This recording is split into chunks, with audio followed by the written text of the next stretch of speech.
Gr4.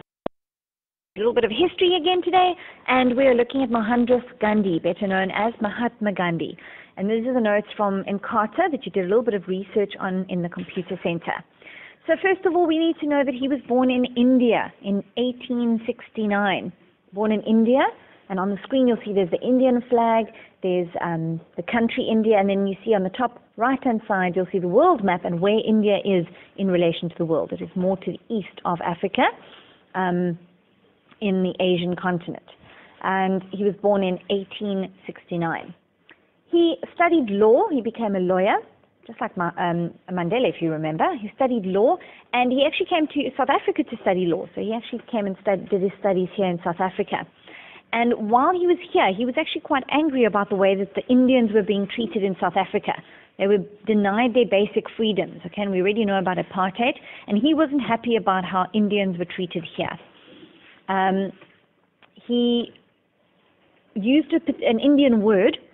We don't need to know the Indian word, but he used this Indian word to describe a policy that he came up with. And in English, it basically meant truth and firmness. So he had a certain policy, certain way that he lived his life, certain way that he did things, and this meant truth and firmness. So that's what he really stood for. And in 1914, the Indians were granted their rights. So now you'll notice that's way before apartheid. Remember, apartheid was about the 1940s, 1948 I think it was.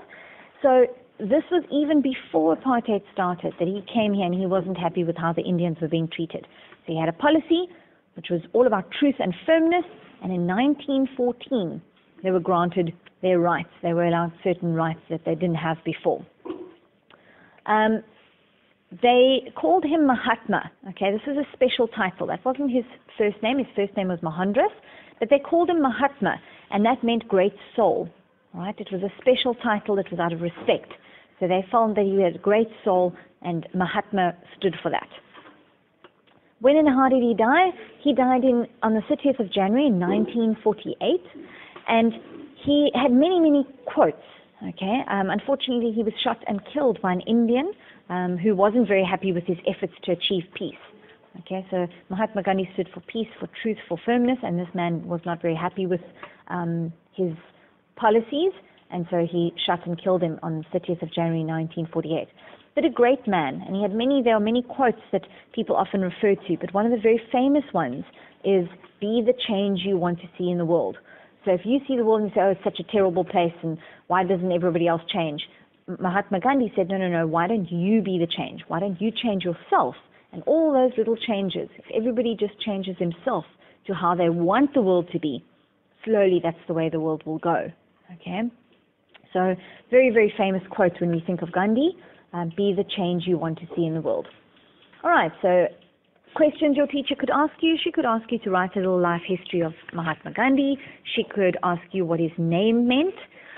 She could ask you what he stood for, what his policy meant, okay, truth and firmness. She could ask how he died, that he was shot by an Indian man. She could ask why he came to South Africa, and that was to study law.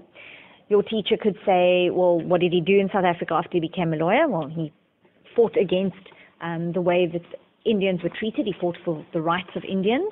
When did they receive their rights? In 1914. Where was he born? In India. She could ask all sorts of things like that. Okay, we'll go on to later on comparing him to Mandela. So she won't, in this particular section, she won't ask any of those, but that's the way you've got to start thinking.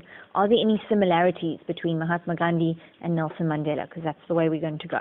Okay, another great leader. We've learned about leadership. We've learned about great leaders and what they need to be, what kind of characteristics they have. Okay, she could say to you, Mahatma Gandhi was a great leader. What about his life proves that he was a great leader? Okay, so all those kinds of things. This is a little bit of a thinking section and an explaining section. So when you're answering a question, you have to really explain yourself. Don't take shortcuts.